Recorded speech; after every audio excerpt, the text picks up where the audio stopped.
म्हजी पिराय 7 वर्सां आणि हांव आयज तुमच्या मुखार जावन आयलां स्वराज्य जननी जिजामाता.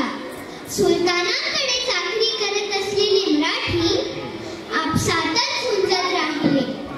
त्यांचे कारकून मराठी, त्यांचे लढवई मराठी, त्यांचे तिरंदाज, भरकंदाज, भालाई, ढालाई एक साथ सारे मराठीच. युद्ध कुणाचेही असो, जय पराजय कोणाचाही होवो, पण युद्धात दोन्ही बाजूने रक्त सांडणार ते मराठी आणि जीव गमावणार तेही मराठीच. आणि बदल्यात काय मिळणार?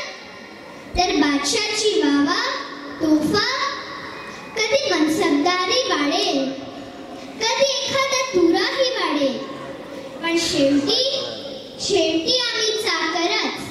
आपण गुलामगिरीतच राहणार. कधी आदिलशाहीची, कधी निजामशाहीची, तर कधी आणखी कुणाची. कुठवर चालणार हे? ह्यावर एकच उपाय. आपल्या लोकांनी आपल्या लोकांच्या भल्याचं